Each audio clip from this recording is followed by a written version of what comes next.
সবাইকে স্বাগত জানাচ্ছি গ্লোবাল ভিউজে। আপনাদের সঙ্গে আছি আমি সুস্মিতা দাস। আজ জানাবো আন্তর্জাতিক গণমাধ্যমে আলোচিত সংবাদ ও বিশ্লেষণ। দখলদার ইসরায়েলি বাহিনীর বিরুদ্ধে বেশ কয়েকটি শীর্ষস্তরের অভিযান পরিচালনা করেছেন ফিলিস্তিনি যোদ্ধারা। এতে অন্তত 6 ইসরায়েলি সেনা নিহত হয়েছেন। এর মধ্যে গাজা উপত্যকার রাফা শহরে রাস্তার পাশে পেতে রাখা বোমার আঘাতে 4 জন এবং পশ্চিম তীরের একটি চেকপয়েন্টে হামলায় আরও 2 সেনা নিহত হন। ইসরায়েলি প্রতিরক্ষা বাহিনী বা আইডিএফ শুক্রবার জানিয়েছে, দক্ষিণ গাজার রাফা এলাকায় রাস্তার পাশে পেতে রাখা বোমা হামলায় 4 জন ইসরায়েলি সেনা নিহত এবং আরও 3 জন আহত হন। আইডিএফ এর প্রাথমিক তদন্ত অনুযায়ী রাফা শহরের জেনিনা এলাকায় একটি সাজোয়া বুলডোজার রাস্তা পরিষ্কার করার সময় এ বোমা হামলার ঘটনা ঘটে। ইসরায়েলি গণমাধ্যম জানিয়েছে, বুলডোজারের সঙ্গে থাকা 2টি সাজোয়া যানের মধ্যে একটি রাস্তার পাশে সরে গেলে সেখানে বিস্ফোরকটির আঘাতে এটি আক্রান্ত হয়। ইসরায়েল গাজা সিটিতে স্থল অভিযান শুরু করার পর এই প্রথম সেনাদের প্রাণহানির কথা স্বীকার করল। ইসরায়েলি গণমাধ্যমগুলো জানিয়েছে কি ধরনের বিস্ফোরক ব্যবহার করা হয়েছে, কিভাবে এটি সক্রিয় করা হয়েছে এবং কখন এটি সেখানে রাখা হয়েছিল তা খুঁজে বের করতে তদন্ত চলছে। এদিকে ইসরায়েলি কর্মকর্তারা জানিয়েছেন, জর্ডান এবং দখলকৃত পশ্চিম তীরের মধ্যবর্তী ইসরায়েল পরিচালিত একটি সীমান্ত ক্রসিংয়ে এক বন্দুকধারী প্রথমে গুলি চালান, তারপর ছুরি মেরে 2 সৈন্যকে হত্যা করেন। ইসরায়েলি সামরিক বাহিনী জানিয়েছে, হামলাকারীকে নিষ্ক্রিয় করা হয়েছে এবং আরও কোনো হুমকি আছে কিনা তা খুঁজে বের করতে ওই এলাকায় সেনাদল পাঠানো হয়েছে। জর্ডানের পররাষ্ট্র মন্ত্রণালয় হামলাকারীকে আবদেল মুতালিব আল কাইসি হিসেবে চিহ্নিত করেছে। তিনি 50 জর্ডানিয়ান, যিনি 3 মাস ধরে গাজায় ত্রাণবাহী ট্রাক চালাচ্ছিলেন বলে মন্ত্রণালয় জানিয়েছে।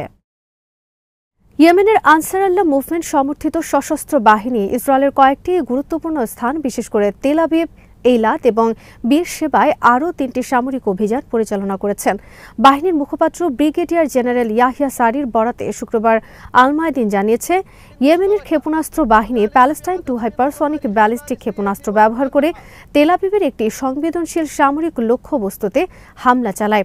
অভিযানের লক্ষ্য সফলভাবে অর্জিত হয়েছে, যার ফলে লাখ লাখ মানুষ আশ্রয় কেন্দ্রে পালিয়ে গেছেন এবং আকাশপথ বন্ধ করে দেওয়া হয়েছে। একই সঙ্গে 2টি সামরিক অভিযান পরিচালনা করেছে ইয়েমেনের ড্রোন বাহিনী।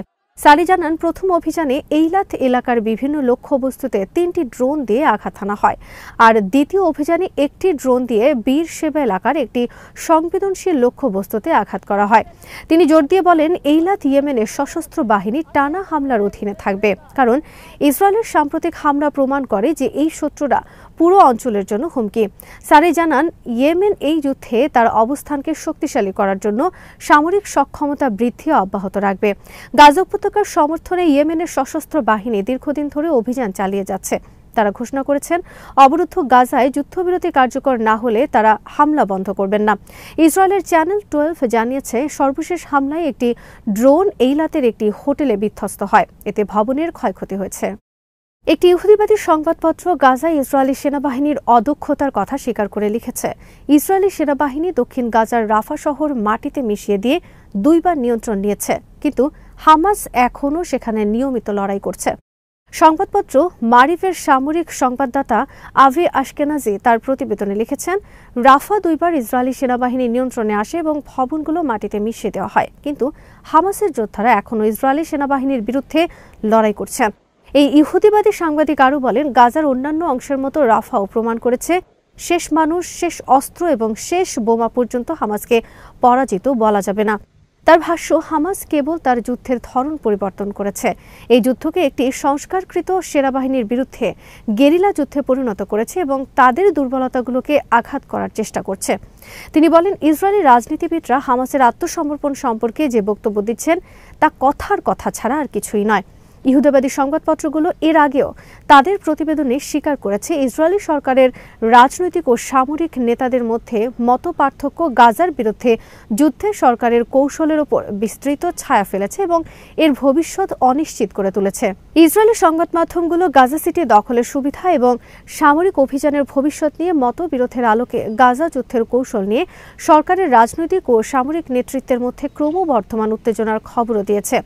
অনেক পর্যবেক্ষক মনে করেন, ইসরায়েলের বিপুল ব্যয়ের পরও ফিলিস্তিনি প্রতিরোধ যোদ্ধারা যুদ্ধের সমীকরণ পরিবর্তন করতে এবং ইসরায়েলি সেনাবাহিনীকে হতাশায় নিমজ্জিত করতে সক্ষম হয়েছেন, যেখানে দখলদারদের জয়ের কোনো স্পষ্ট সম্ভাবনা নেই। ইসরায়েলের প্রধানমন্ত্রী বেঞ্জামিন নেতানিয়াহু এবং জাতীয় নিরাপত্তা মন্ত্রী ইতামার বিন গাভিরের মধ্যে মতদ্বৈততা বেড়েছে। সম্প্রতি রেড ক্রসের কারা পরিদর্শন সংক্রান্ত একটি ইসরায়েলি মন্ত্রিসভার বৈঠক থেকে সংবেদনশীল আলোচনা ফাঁস করার জন্য নেতানিয়াহু বেন গাভিরকে অভিযুক্ত করেছেন। ইসরায়েলি চ্যানেল কান 11 শুক্রবার জানিয়েছে, নেতানিয়াহু বৈঠকে হতাশা প্রকাশ করে বলেন, মন্ত্রিসভার বৈঠকের আগে এবং চলাকালীন আমি চ্যানেল 7, ইসরায়েল হায়ম এবং অন্যান্য সংবাদ মাধ্যমে কারা পরিদর্শন সংক্রান্ত সিদ্ধান্তের পক্ষে এবং বিপক্ষে কে আছেন সে বিষয়ে তথ্য দেখতে পেয়েছি। আমি এভাবে কাজ করি না। বিষয়টি আলোচ্য সূচিতেও ছিল না। আমি অন্য একটি ফোরামে এ নিয়ে সিদ্ধান্ত নেব। এর জবাবে বেন গাভির পাল্টা প্রশ্ন করে বলেন, আপনি আমার ব্রিফিং নিয়ে বলেছেন।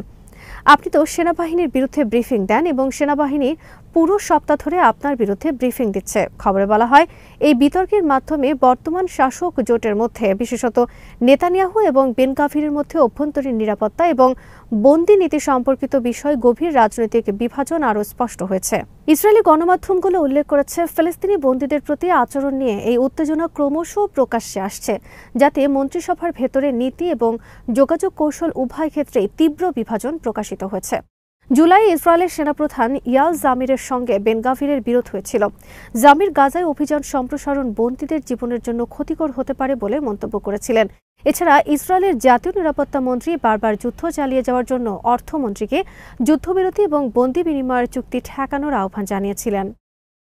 হিজবুল্লাহর মহাসচিব নাইম কাশেম সৌদি আরবকে লেবাননের এই সংগঠনের সঙ্গে সম্পর্কের উন্নতি ঘটিয়ে ইসরায়েলের বিরুদ্ধে একটি অভিন্ন ফ্রন্ট গড়ে তোলার আবেদন জানিয়েছেন। হিজবুল্লাহ প্রধানের এই মন্তব্য এমন এক সময়ে এসেছে যখন ইসরায়েল লেবাননের দক্ষিণে আরও হামলা চালিয়েছে।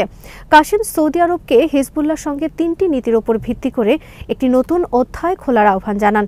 3 নীতি হল মতবিরোধ নিরসন এবং উদ্বেগ দূর করার জন্য সংলাপ, প্রতিরোধ সংগ্রাম নয় বরং ইসরায়েলি তাদের শত্রু এই স্বীকৃতি প্রদান এবং অতীতের মতবিরোধগুলো ভুলে যাওয়া। তিনি জোর দিয়ে বলেন, প্রতিরোধ বাহিনীর অস্ত্র কেবল ইসরায়েলের দিকে তাক করা, সৌদি আরব কিংবা বিশ্বের অন্য কোনো স্থান বা পক্ষের দিকে নয়। কাশেম সতর্ক করে বলেন, হিজবুল্লাহর ওপর চাপ প্রয়োগ করলে কেবল ইসরায়েলেরই লাভ হবে এবং যদি প্রতিরোধ বাহিনীকে নির্মূল করা হয় তাহলে অন্যান্য রাষ্ট্রের পালা আসবে। সৌদি আরব এবং হিজবুল্লাহর মধ্যে বছরের পর বছর ধরে উত্তেজনা চলছে, যা রিয়াদ এবং হিজবুল্লাহর প্রধান সমর্থক ইরানের মধ্যে দীর্ঘদিনের প্রতিদ্বন্দ্বিতার অংশ।